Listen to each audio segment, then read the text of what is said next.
I assume that we already had a nice cup of coffee today. When you think about this cup of coffee, often we don't really take into consideration what kind of implications the choice of coffee has on the farmers that are producing this commodity that often comes from far away. Therefore, for my master thesis, I did a sustainability assessment of organic coffee farming systems in a Yanisha indigenous community in Peru. Worldwide, there are more than 25 million people directly dependent on coffee production for their livelihoods. Those composed mainly of smallholder farmers that have limited market power and are confronted with volatile prices and highly concentrated international buyers. In the case of organic coffee production, Peru is actually the second biggest producer worldwide, right after Ethiopia. And in Latin America, almost half the area that is dedicated to organic coffee production is situated in Peru. When talking about organic coffee production, often the question arises, is it really more sustainable? And the benefits of sustainability certification are often unclear.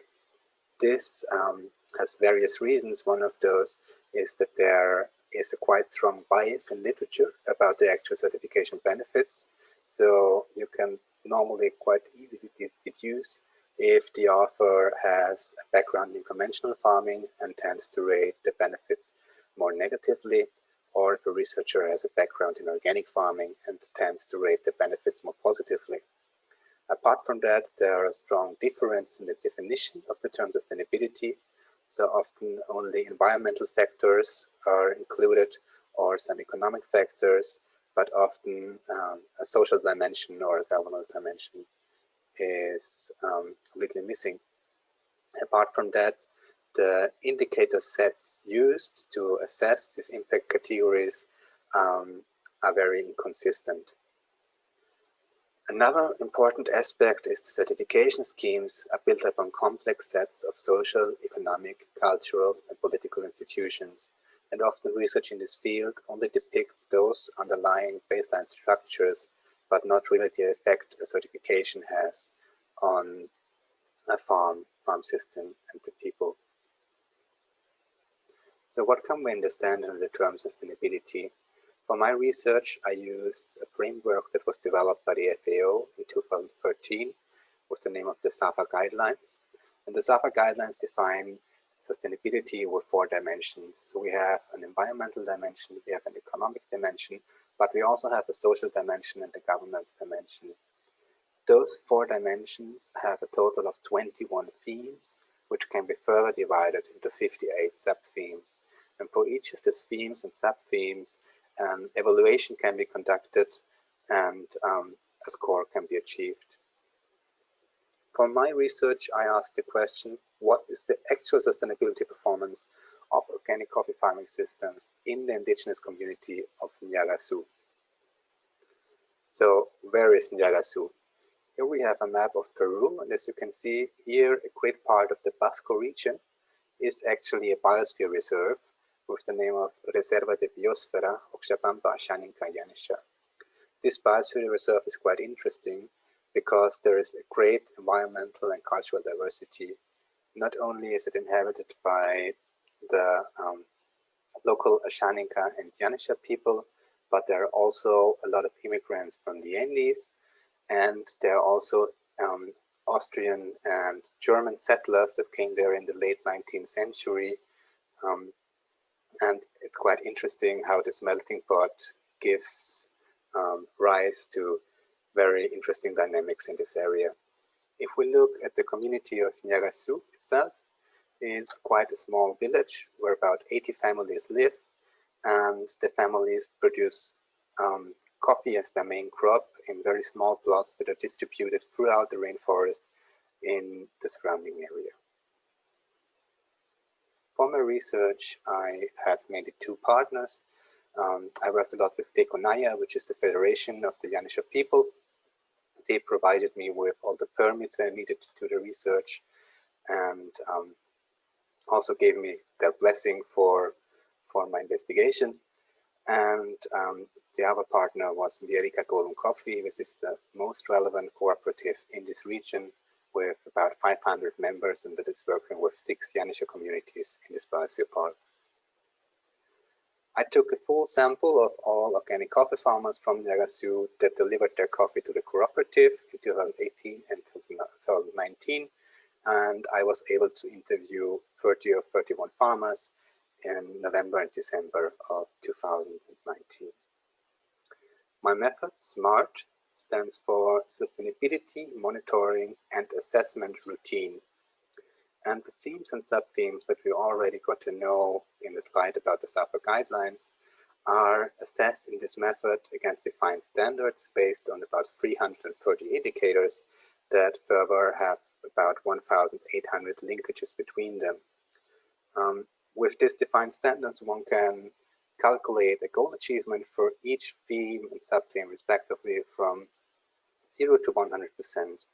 One thing that is important to mention here is that no farm will reach 100% in every theme or sub-theme, as some of the indicators may be beneficial for one theme or sub-theme, but detrimental for another. So if we get a score between 60 and 80% here, it's definitely a good, acceptable result. As no approach is perfect, also this method has its weaknesses, as it tries to be globally applicable, comprehensive, and doesn't need a lot of data requirements. There are definitely some limitations of scope and precision. Nevertheless, I think it's quite a good way to depict the baseline sustainability of different farming systems. The investigation process starts with the preparation of the questionnaire by including all the available data about the region.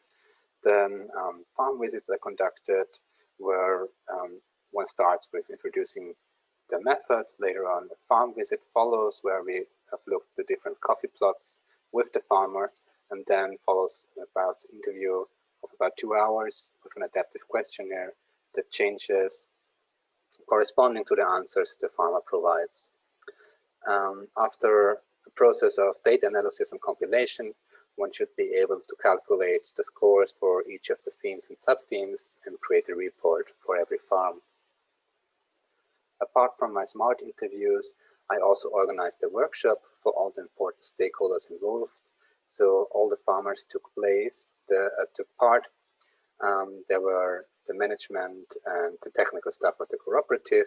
We had the great honor to welcome the Coordinator, which is the supreme leader of all Yanisha people in the Amazon, and also some representatives of the government took part in this workshop. So in this workshop, I presented my first results, and we had some very lively discussions on how to already tackle some of the most critical results my investigation provided, and we already came up with some interventions on how to improve a few aspects.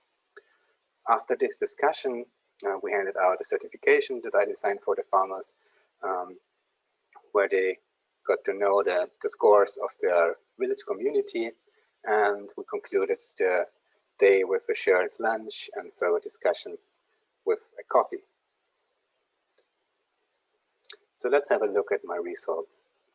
Here you can see again the fourth dimension I already presented in the SAFA guidelines of social well-being, good governance, environmental integrity, and economic resilience. Here we have the minimum value, the mean value, and the maximum value in the dark color. What catches the eye here is that the community reached exceptionally good score in the dimension of environmental integrity. This is due to the structure of the farming system, so they have very small patches of agroforestry coffee production that are integrated into the rainforest, that have a high level of biodiversity, and they almost use no external inputs. When we look at the dimensions of good governance and economic resilience, here we can already encounter some mediocre results. So for example, here accountability is an issue where the cooperative also already committed themselves to do more education in this part, or for example, vulnerability, where still 90% of the income of the farmer derives from coffee production, and we try to look at alternatives and how to diversify the product range. The real issue that came up with my investigation is here in the dimension of social well-being, especially in the themes of equity, labor rights, and fair trading practices. So let's have a closer look at this. Here we can see the dimension of social well-being with the different themes and in more detail the sub-themes. And as we can see here, the most negative score with only 17% of goal achievement we have here in right of suppliers, but also here in equity we have quite low scores and in labor rights as well. So let's have a look at fair trading practices. To understand the low score here for right of suppliers, well, I need to explain a little bit the method SMART was actually developed in a Western European setting.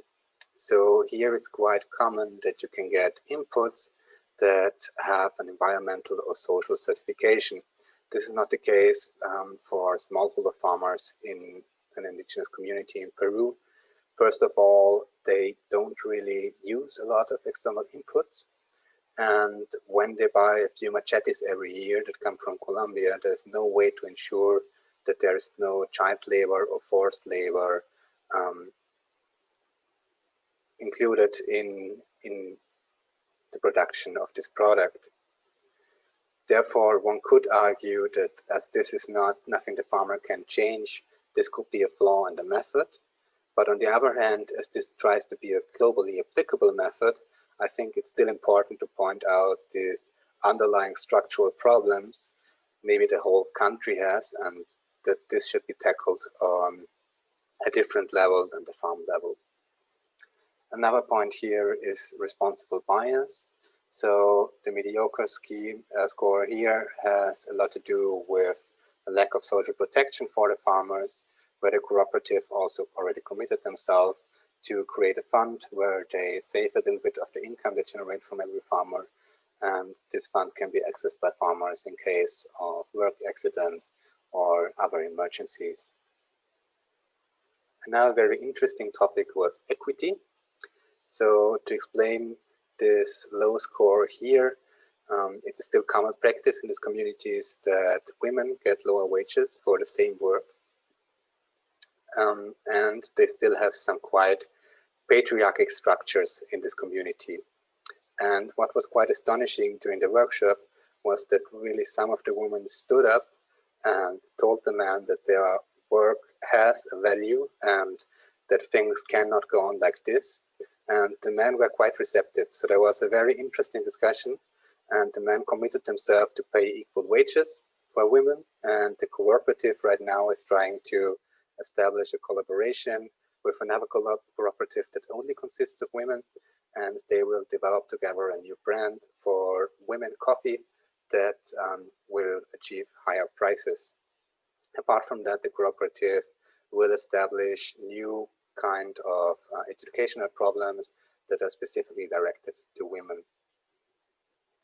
So to sum up my results, on this case study, we could clearly identify that the organic certification ensures high level of environmental sustainability performance, but unfortunately, there was no visible effect on increased sustainability for social aspects like equity, fair trading practices, or labor rights.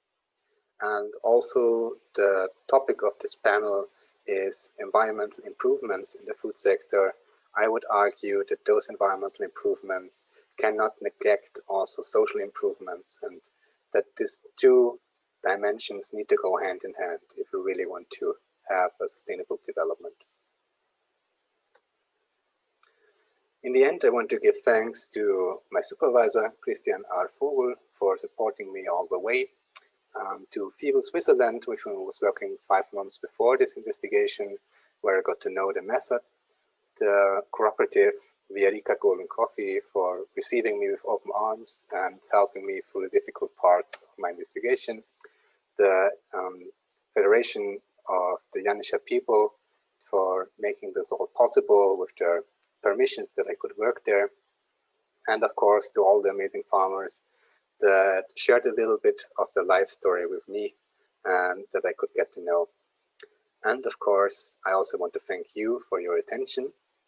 If you have any questions, please don't hesitate to ask. Thank you.